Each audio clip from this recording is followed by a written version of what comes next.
2010ஆம் ஆண்டு. அப்போது திமுக ஆளுங்கட்சி, அம்மா அவர்கள் எதிர்க்கட்சி. ஒரு பெரிய மிரட்டல் விடுத்து அம்மா அவர்களுக்கு எதிராக மதுரை மாவட்டத்தில் பல இடங்களில் போஸ்டர் ஒட்டியிருந்தார்கள். அந்த போஸ்டரில் அம்மா அவர்கள் மதுரைக்கு வந்தால் திரும்பி செல்ல மாட்டார், மதுரைக்கு அம்மா அவர்கள் வரக்கூடாது என்று மதுரை மாவட்டத்தில் பல இடங்களில் அந்த போஸ்டரை ஒட்டி பெரிய மிரட்டல் எல்லாம் கொடுத்தார்கள்.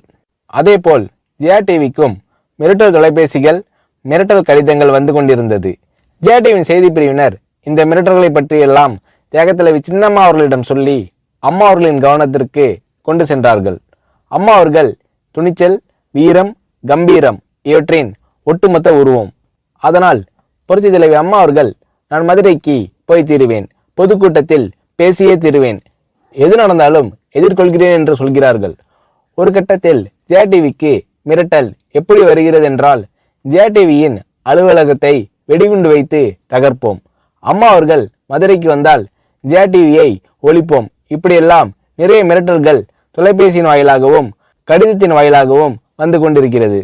இந்த மிரட்டல்களை எல்லாம் கடந்து அம்மா அவர்கள் மதுரைக்கு சென்று பிரம்மாண்டமான பொதுக்கூட்டத்தில் லட்சக்கணக்கான மக்கள் மத்தியில் எழுச்சி உரையாற்றும் போது, ஒரு எதிர்க்கட்சியின் தலைவி என்ற முறையில் என்னை நீங்கள் மிரட்டுங்கள், ஒரு எதிர்க்கட்சியினை நான் நடத்துகிறேன் என்பதற்காக கழகத்தை மிரட்டுங்கள், ஜெயா டிவியை எதற்காக மிரட்டுகிறீர்கள், ஜெயா டிவியின் அலுவலகத்தை நீங்கள் தகர்ப்பீர்களா, ஜெயா டிவியை நீங்கள் ஒழித்து கட்டிவிடுவீர்களா, பார்க்கலாமா, ஜெயா டிவியை ஒழித்து கட்டிவிட்டால் என்னுடைய அரசியல் குரலை ஒழித்து விடலாம் என்று கனவு காணுகிறீர்களா?